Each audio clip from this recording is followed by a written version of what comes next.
It's my pleasure to introduce the first speaker of this afternoon, Dr. Dean Boyd. Dr. Boyd is one who probably needs no introduction. Many of us know him and have grown up reading his work. He is the former director of technology for the Hanover Company and a technical lead for the Triumph Foods Group. He is an adjunct professor of animal nutrition at North Carolina and Iowa State Universities.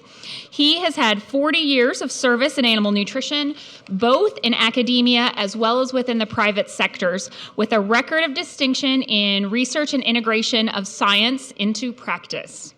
His research team improved our understanding of energy and amino acid nutrition, ingredient mitigation of disease stress on growth, and the profound lifetime effects of low weaning age.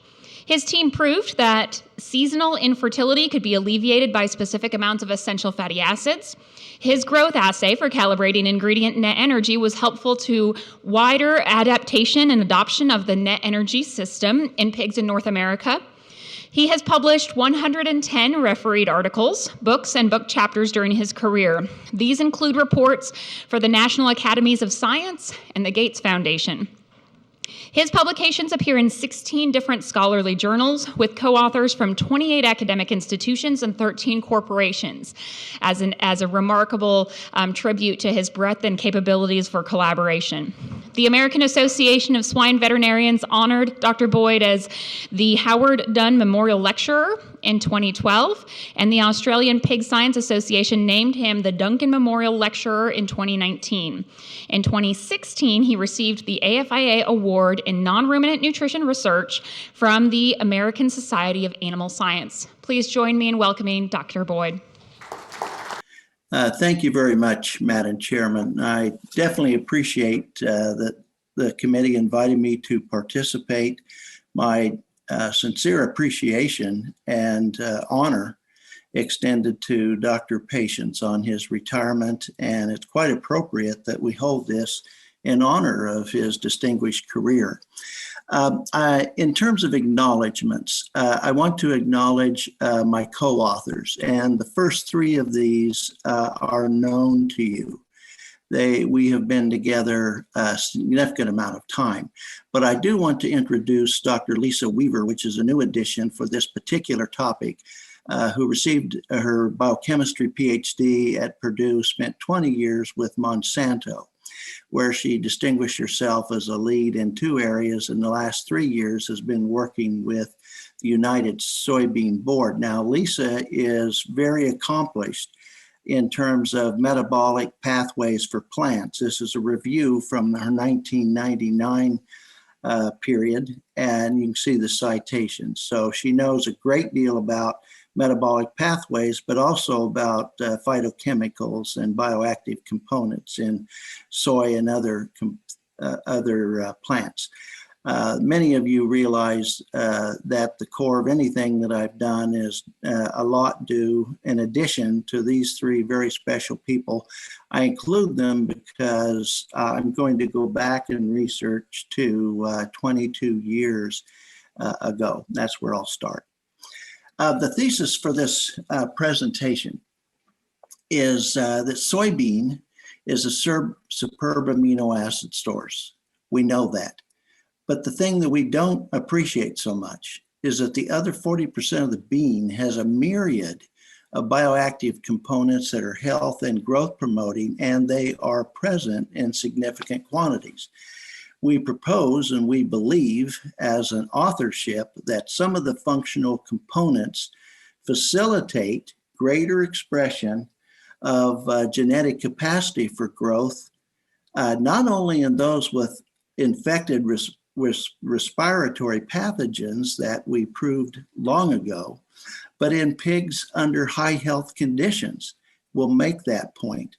And so we propose that extensive soybean displacement from the diet impairs growth. It does so in healthy pigs.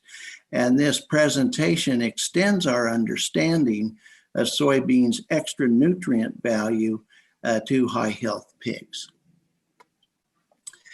The medical and human nutrition literature are replete with papers, peer-reviewed papers on the various actions of the nutraceuticals. And they have been summarized by Dr. Weaver and our team to involve these components below. These are the known class action for soybean functional molecules. Note especially antiviral, antioxidant, anti-inflammatory, and also immune modulation that involves enhancing the activity of existing immune cells.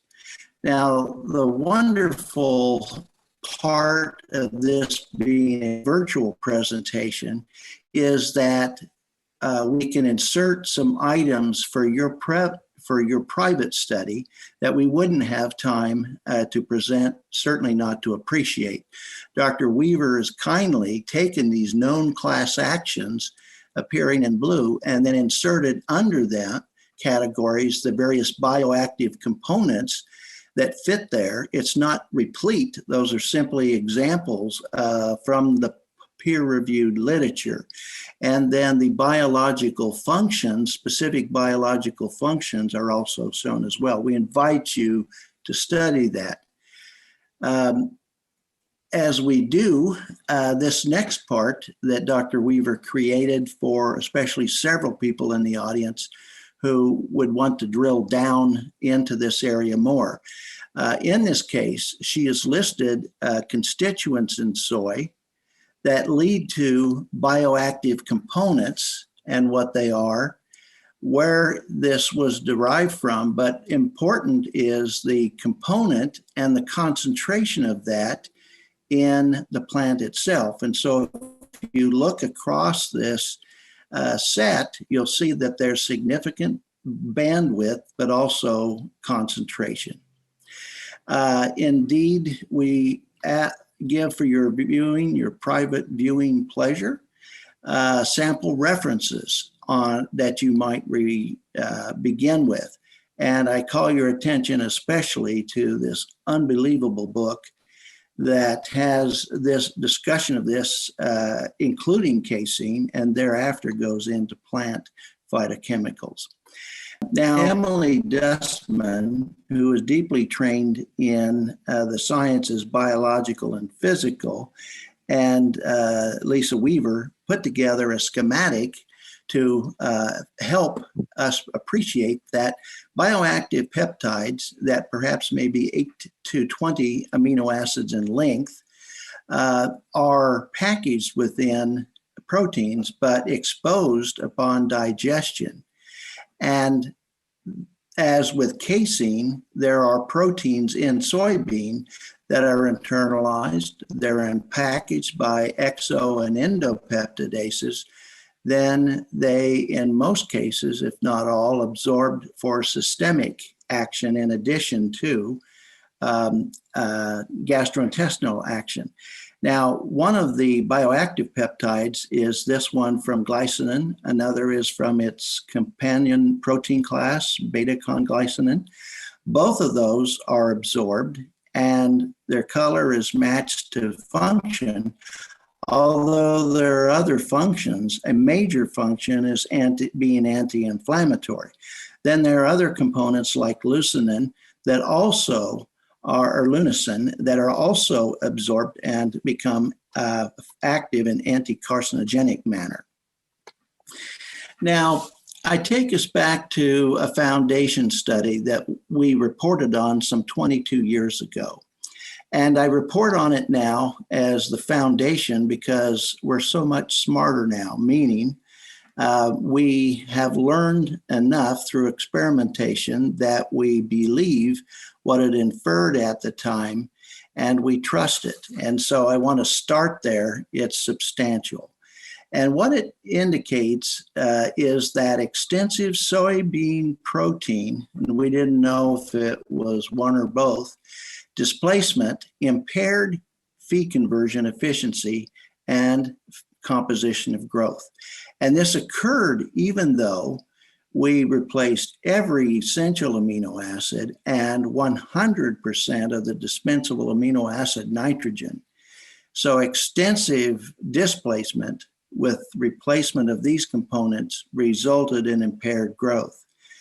And the study warned us that meeting an ideal amino acid pattern as the synthetic amino acid library was expanded beyond lysine and methionine at the time may not prevent impaired growth. The inference that came to mind, which is now believed, is that something other than amino acid nutrition might at some point become first limiting to growth. The study was conceived by Dr. James Ussery. Many consider him to be a genius, and I confer with that. We conducted a discovery assay that involved growth and comparative harvest to get at the composition of growth. And our interest was to determine if impaired growth that we had observed to result from extensive displacement of soybean was preventable from an amino acid standpoint. As a result, we spent $24,000 at the time for 15 amino acids. There were 48 pigs involved in the growth and terminal assay in single pens. There were 9 pigs in the beginning harvested for initial body composition. So clearly you can see that this is a discovery study. Now please picture this in your mind and frame it, because this is the key to the interpretation of what I will show. The foundation or anchor treatment was this negative control diet with 15% crude protein. It was just deficit in lysine and other amino acids, which we proved by comparing the pigs to the 17% control.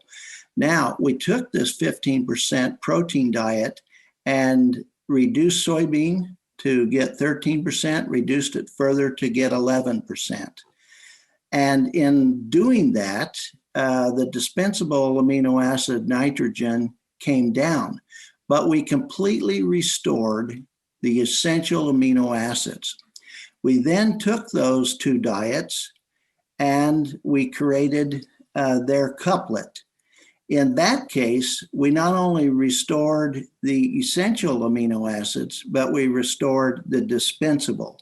So where we were going was to see if restoration of essentials was sufficient or if we needed both. And this is a slide that you can study more deeply later. But beginning with the basal or foundation diet, you can see the amount of soybean that we were using. And as we went to the 13% couplet, you can see that there's a substantial reduction. And as we went further to the 11% crude protein couplet, we had approximately 50 pounds per ton of soybean. Now, again, one member of the couplet had only essential amino acids restored. The other member of the couplet had both classes. And that was true for the 13 and for the 11% couplet. So in replacing the amino acids, we restored all 10 of the essentials, but we also restored L-cysteine and tyrosine. That was across the board for all of them. But in terms of the dispensable amino acid nitrogen, of which we provided 3 in equal proportions, that was only to one member of the 13 couplet and one member of the 11% couplet. Now, this gives you a sense for some of the nutrient components. We dealt with electrolyte balance, potassium loss, etc. And what it shows you is that the sum of the essential amino acids across all diets is constant. But the sum of dispensable amino acids were constant only for one member of the 13 and 11% protein couplet. Now, we could not estimate energy at that time because of extensive amino acid use, plus The 1998 draft of the NRC had dubious metabolizable energy estimates, and net energy was simply wrong. So we decided to proceed, realizing this could be a slight problem. We just needed to determine if it was lethal. We were guided in this by Dr. Richard Ostick, who was a PhD advisor to John Patience. As well, we had David Baker and Dr. Benavenga review it after the results and conferred with us on it. This slide simply shows later, as we looked upon this, where we think energy for the diets, how they really compared. When some people looked at the study, they walked away from it quickly, saying that there's no way that energy could be equivalent. Therefore, the study is dead. I think this shows that the study is slightly harmed, but it's not lethal. So if you look at the blue for the CP15, it's showing the net energy and metabolizable energy is 1. And then as we move across the diets for metabolizable energy, you could see for the 13% couplets that there's some error, slight. Net energy, a bit more. The same with 11 crude protein couplets, even more for net energy. And now on this, we had a better estimate of soybean meal, but energy components, but we only had Noble's estimate for 7 of the 15 amino acids. That left us 8. We applied the average value, energy values for the 7 to the residual 8. So it's not perfect. Sometimes that's life. This slide is simply showing the reduced soybean protein diets where only essential amino acids were restored, and that did not prevent impaired growth. And so as we look deeply into this with the basal versus the 13 and the 11, we find that average daily feed intake increased in a linear manner.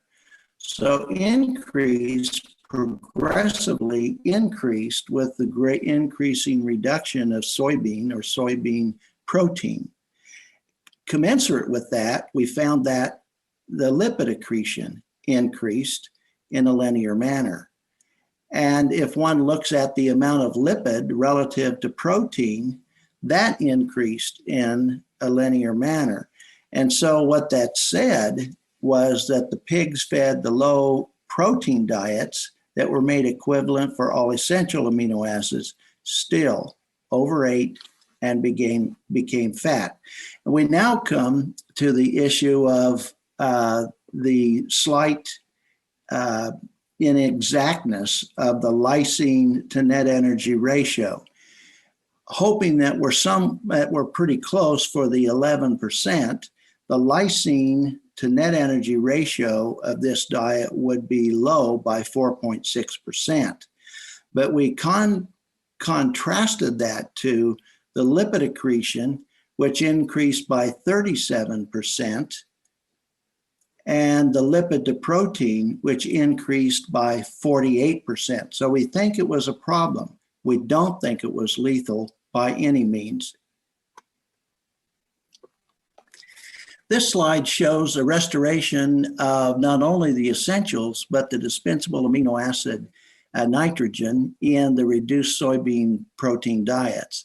Bottom line is it did not prevent growth.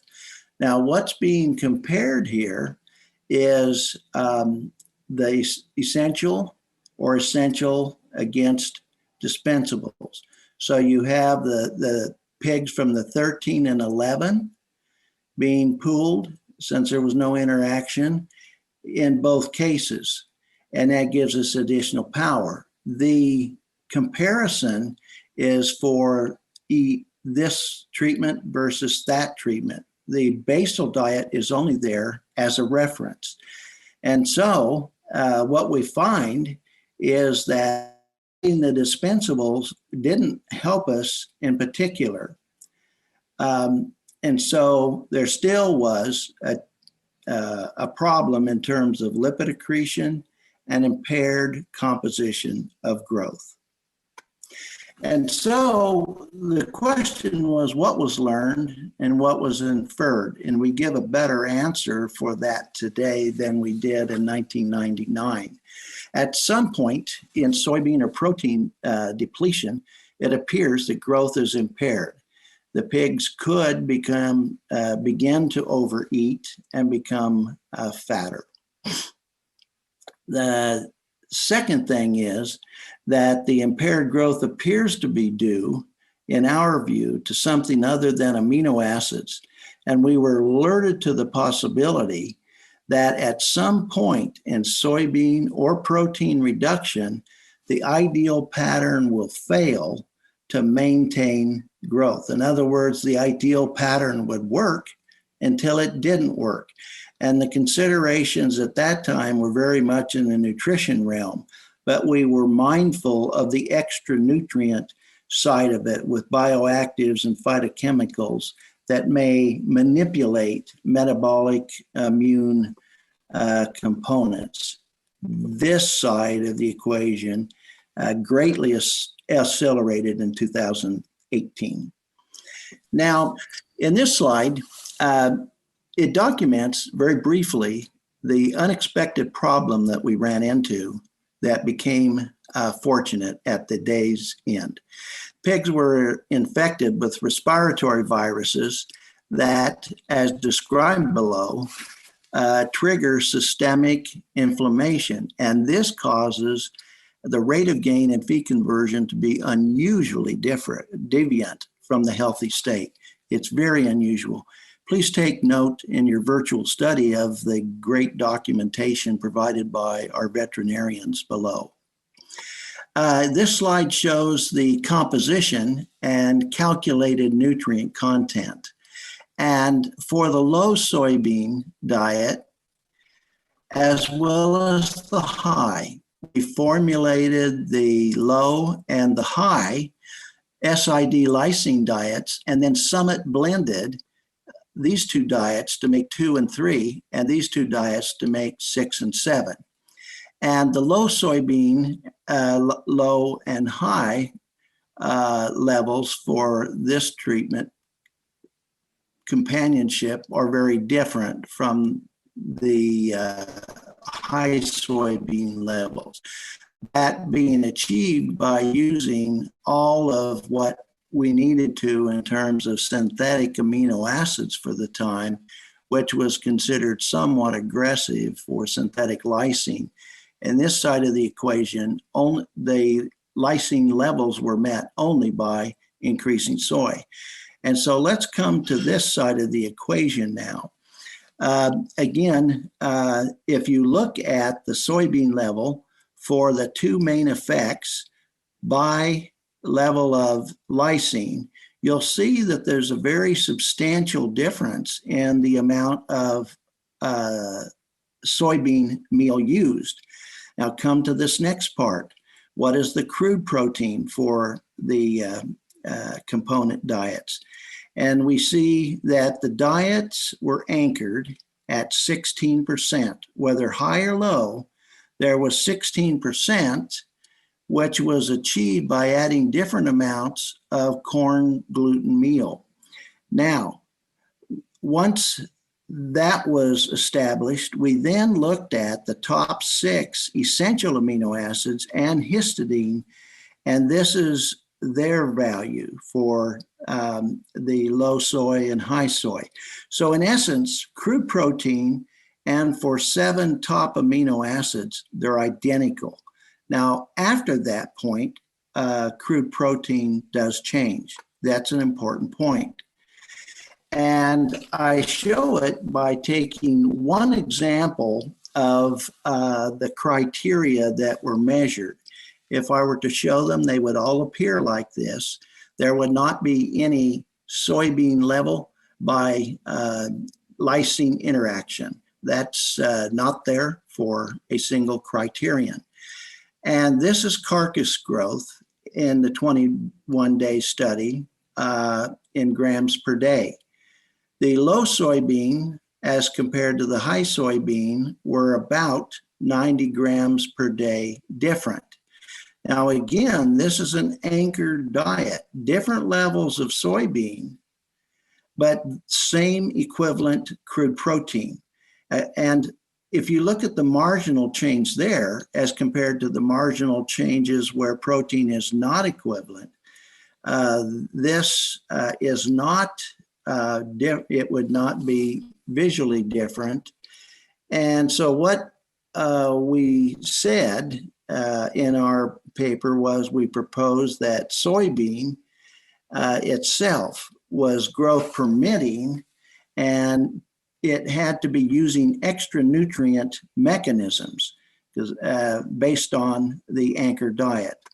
Now, realizing that there is no interaction between soybean level and lysine level, we were able to pool for the main effects in the study.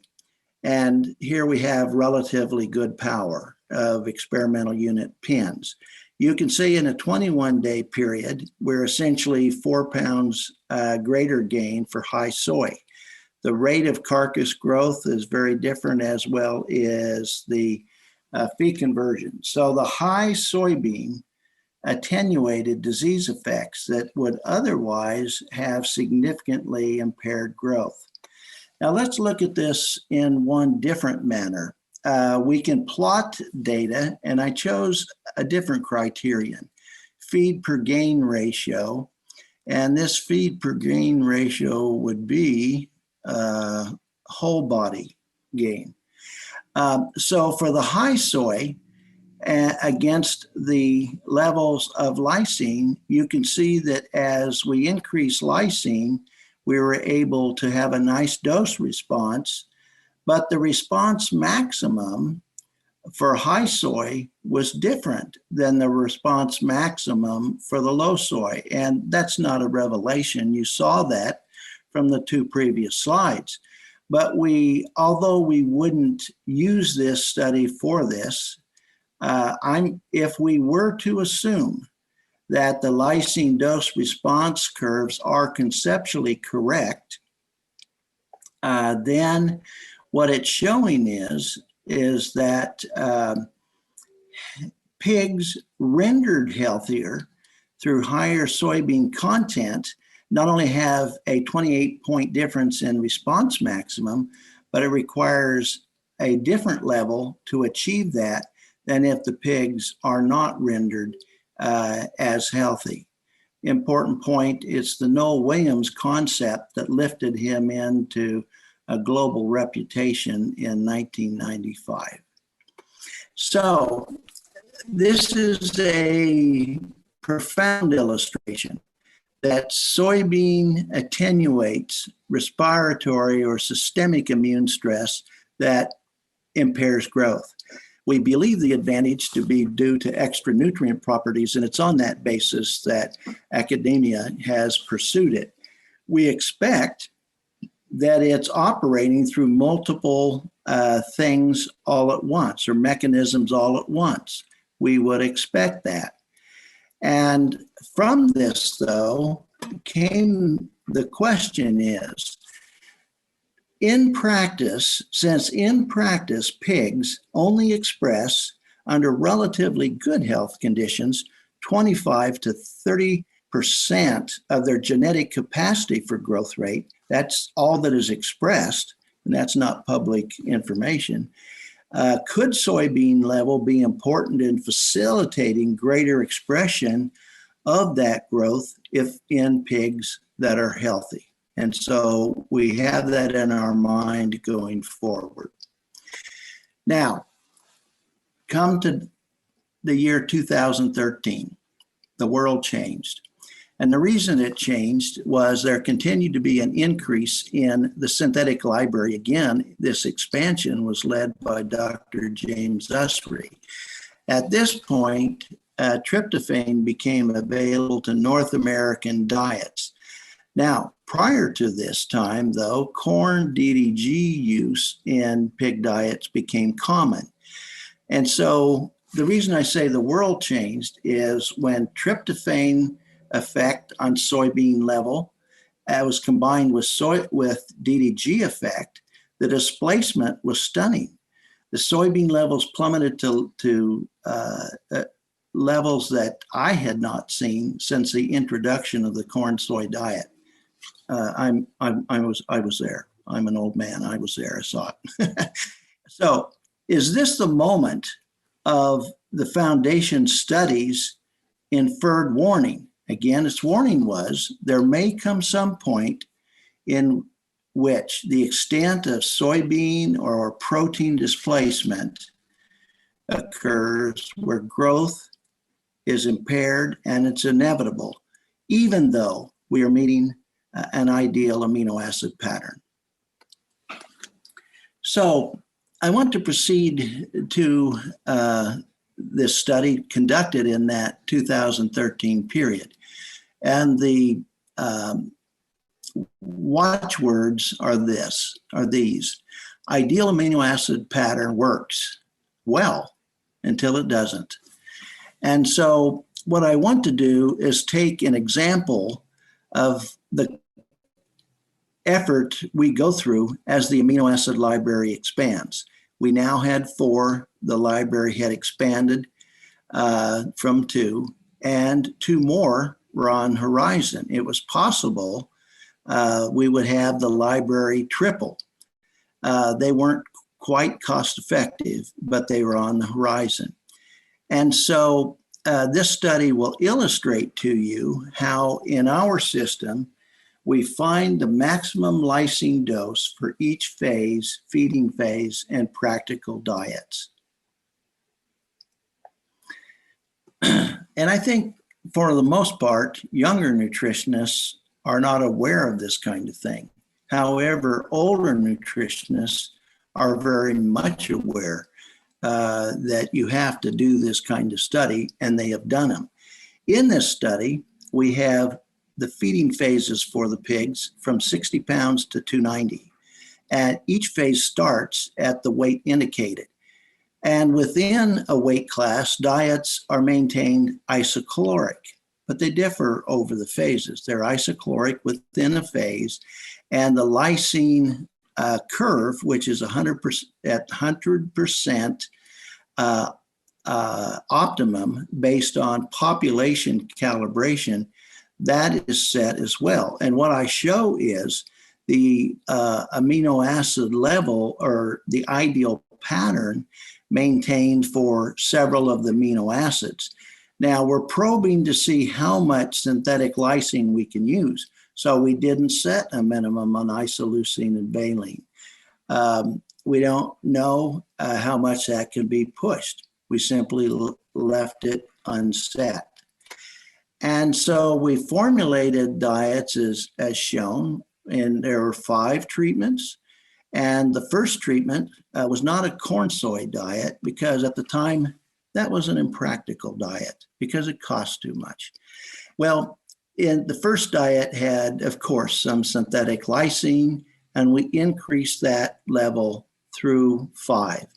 But then we said, let's duplicate the 5th treatment where we have not set minimums for isoleucine and valine, but we'll take its counterpart and we will meet expected minimums for isoleucine and valine in that diet set. So this is the study we conducted, and it was in a healthy flow that went from 65 pounds to 295 pounds. As always, amino acid levels and nutrient levels are confirmed. Now this shows the composition and calculated nutrient content of one of the phases. Pigs were in the order of 65 pounds, and they went from 65 to 105. We took the control diet, which had a corn soy significantly higher than the extreme 5th one. We summit blended again to get diets 2, 3, and 4. But we duplicated this diet in essence to have isoleucine and valine added to see if we ran into trouble in terms of performance deviation by the 5th diet, could it be corrected?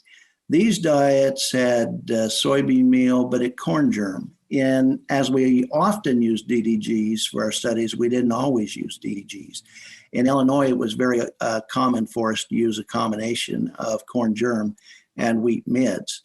And what I want to point out in this case is the isoleucine and valine became, based on our knowledge then as a group, deficient. And so in diet 5 and diet 6, we improved that. Now, one can say the tryptophan level was low. The true requirement in our hands, 100% asymptote, is 0.195. But the profit optimum at that time, when tryptophan was a little higher, was at 0.18. We feed higher than that now. Tryptophan has improved in price. This slide shows the profound soybean meal displacement that took place for each of the phases. So if we come to the first phase and we look at the control diet, it had 600 pounds of soybean as compared to the 5th diet, which was 300 pounds lower. However, had we had a true corn soy diet, it would have had 800 pounds of soybean.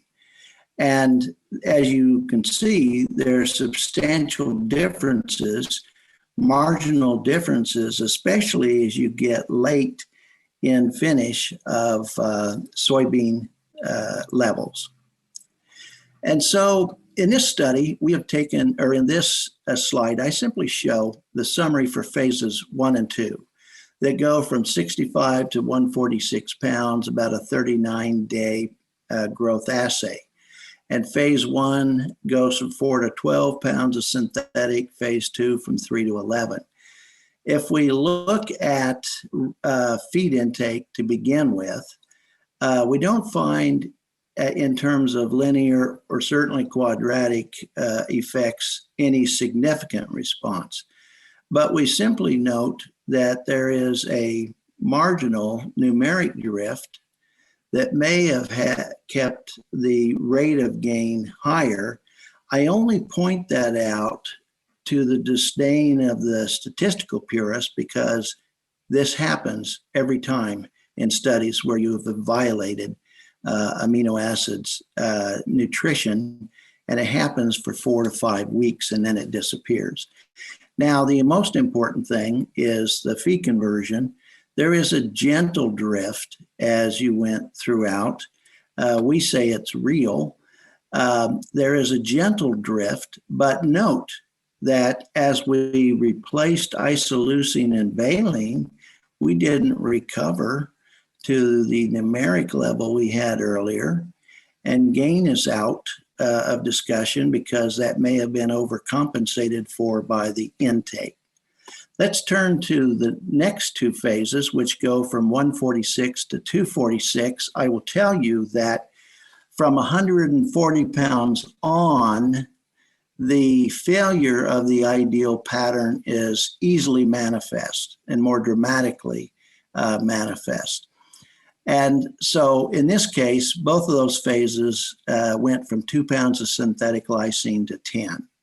So if one looks at the rate of gain, you can see that there's a highly significant loss in gain that is profound, but also in terms of the weight gained in this time frame.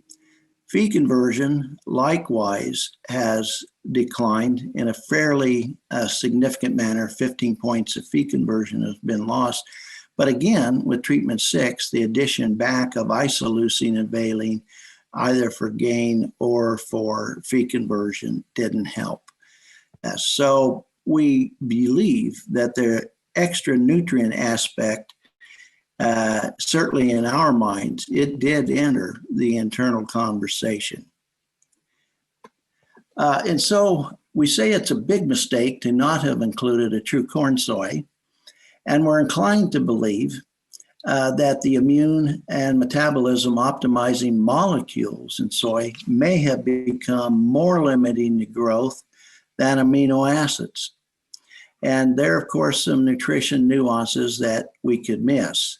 However, the magnitude of the margin of difference is such that we were inclined to believe that functional components needed to be considered in the expression of genetic potential.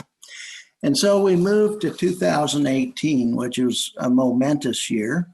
That was a time when we conducted a series of 3 studies. I'll show you one. The studies involved collectively about 9,800 pigs, and those studies formed the basis for the definitive study that Amanda Ellsburn would then conduct. So at this point, our research hypothesis switched, and it was that the level of soybean, not protein, but soybean bioactives are involved, and we might more accurately express genetic capacity. But we had to have a true corn soy diet. That simply was a must. And so we used considerable number of pigs, 125 pens, and went over this period, about 108 pounds of growth. Now, this is the format for the dietary treatments. And I've taken the diets in the third and final phase. And again, and here we have a corn soy diet inserted. There's no synthetic amino acids. There is no DDGs. And then this diet that is never fed is then compared to diets that are typically fed, where you have declining soybean that is occurring because of increasing synthetic amino acids, DDGs, or both. And so that's the important thing. The diet we've never fed anymore for a number of years is being compared to what we do today and consider practical diets. So this, for phase 3, will show you that, again, we're using the corn soy and the treatment 5 diet to summit blend them to make diets 2, 3, and 4. And you can see there's a 90% reduction in soybean meal, but and a reasonable reduction in crude protein. But at this point, that was not relevant to us. Now, one point I will say is, in these diets, no diet was constructed that did not meet or exceed the requirement in the amino acid pattern through histidine. Histidine, which we guessed at and were later to learn that we were fine. But you can see the tryptophan level, and you can see the isoleucine and valine levels that were used. We were starting to use it at that point. And so, looking at the growth over this entire period, I can show you the weighted average for soybean for each of the 5 treatments. And I show you also the weighted average of DDGs for each of the treatments, and the level of lysine used for phase 1, then phase 2, then phase 3 are shown. I want to first look at one comparison, a pre-planned comparison of the corn soy versus the first practical diet. For rate of gain, there's a highly significant effect on rate of gain, but it gets worse. Gain will get worse. I'm just saying the first step alone was significant. We look at the first step on feed conversion. There's a significant effect in our view of feed conversion loss.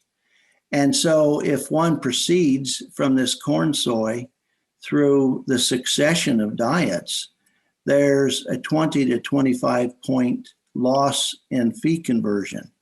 Nutritional nuance would tend not to cause that magnitude of difference, at least on a gain side where you're talking 20, 21 points. Fat could make a difference on the feed conversion.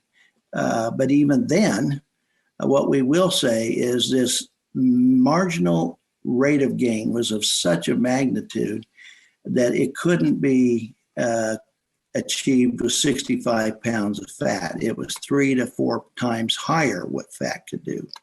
So we introduce you then to our concept, soybean dose response curve, which years ago when I thought about this, I thought it would be considered heresy. And so I delayed in expressing it, but now I announce it. And what we have is the level of soybean in pounds per ton, in this case, against the gain over this 107 or 8 pound period. And you can see as there comes a point at which when we increase soybean, there's a dramatic improvement in gain. Now, we've always cut that diet off and usually started about here. And if we saw something, it wasn't very much. But putting that diet back into that was significant, as it was for the feed conversion response. And so this is the concept of that is important to fixed time economics, that extreme displacement with commonly used protein alternatives, which includes synthetic amino acids, that will reduce gain, despite net energy and amino acids being equivalent. And so on a fixed time scenario of summer, then one has to maximize gain. And so we proceeded to define the soybean maximizing rate of gain for summer and have developed that curve and put it into practice. This is a slide for private viewing, taking the same data, giving you the various feed invoice costs, but following it through. As you can see, if there's a feed cost to achieve the same weight, but there's also feed costs to achieve that weight and housing cost included. You're in a fixed time scenario, you want return over feed, and that's going to be very punishing to the non-soybean, the diet that doesn't maximize soybean content. So in final here, we have North Carolina State authors led by now master's conferred Brooke Anderson.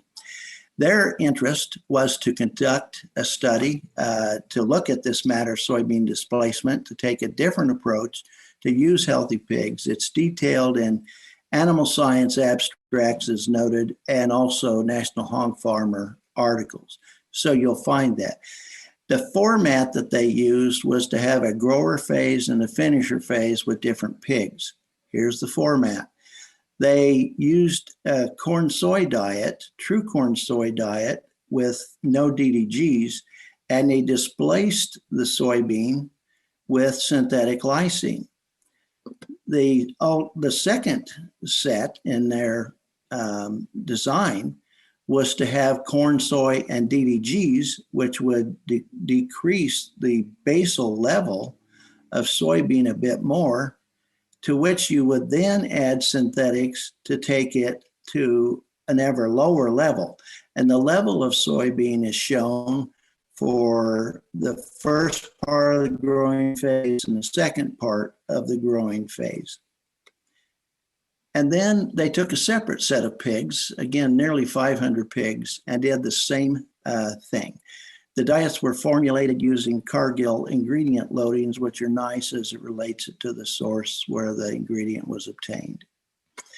Now, their study was very interesting from the standpoint that when we looked at the grower phase and combined the, let's see, the blue dots. The blue dots are for corn soy. So if you look at the blue dots, as you increase that soybean content, and this is the weighted average over these two periods, that there was a tendency to increase in total gain. And as you added the total soy in DDG diets, which slid you left, then the overall R square was 0.45. If you did the same exercise with feed conversion and looked at the relationship between soybean content and feed conversion, this is what you found with a R square of 0.73. You find a similar response for the finish phases, the two finish phases that are pooled here. And you can see a similar response for total gain and a similar response for feed to gain with reasonable R squares. And so these were high health pigs. And that was evident by a lack of the clinical disease, but also the rate at which pigs grew. There were 6 to 7 pigs in a pen, and the control group grew at 256 pounds per day, very high health. But the marginal gain in feed conversion in this phase, marginal gain was 8 pounds, feed conversion was 18 pounds. In the previous slide, then the marginal difference was, let's see, it's about 7 pounds and 17 units on feed conversion.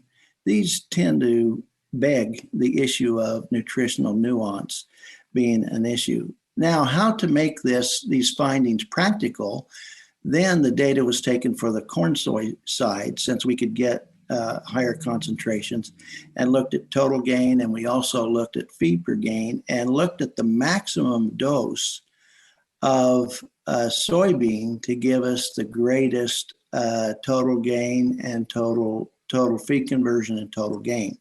And from that constructed what was a prospective. It's given as a prospective curve for the amount of soybean by phase to maximize growth where you're in a fixed time mode. And the highest level for the first phase may be higher. Indeed, I believe Amanda Ellsburn found it was a little higher. This was simply the highest level that Brooke tested. Amanda went with a higher level. So this is a good perspective curve that you would want to use to calibrate and challenge for summer feeding. So let me conclude. The foundation study suggested impaired growth as the library expanded. That was true. The soybean has an abundance of biologically active molecules that are important to health and growth. That is well known by plant scientists and human nutritionists. But us as animal scientists and animal nutritionists are not aware of that and might be slightly ashamed of ourselves. But we're ahead in everything else, so don't worry. What I can say is that impaired growth is not due to a number of these other things, including protein equivalents. What I will say that, while I'll give that some nutritional nuance might cause 4 to 6 growth rate points, the marginal difference is of a magnitude that would be more fitting for metabolic and health modification. And the studies have given birth then to a new fixed time growth nutrition protocol that we use, where we obtain the soybean level that maximizes growth for summer weight gain. We employed it in a cruder form in 2019, and this summer with Amanda studies, it's more exact. We have not had a method as able as this is, including paling, to achieve the weights that we want. And the fixed time specification has to be for soybean, not crude protein. Crude protein can be the same, but have very different levels of the prescriptive ingredient, which I'll refer to soybean as a prescriptive ingredient if you're wanting to extract growth and health aspects of it. And we've provided a perspective curve for you to consider, and it should be calibrated by you. So the thought question for those who are nutritionally fixated is, if you look at the 2018 study that I just provided, then there's a 16-point advantage to the corn soy over the first barely practical diet in growth rate, but 21 points faster than the next. What nutritional tactic could one use to achieve that kind of difference? That's 3 to 4 times what you will obtain with fat. So I want to end with my deep appreciation to John Patience and the committee, and end with this one final virtual question for you. How would this concept be applied? And how does the growth facilitating research impact synthetic amino acid use? You can study it on your own, but bottom line for summer, based on our experience, is we would use corn, soy, mids if it's appropriate, amino acids. DDGs are out, fat is unnecessary. It may cause tryptophan to decline slightly, but threonine to increase slightly. DDGs are a problem, threonine, but it depends on what happens with lysine. So thank you very much.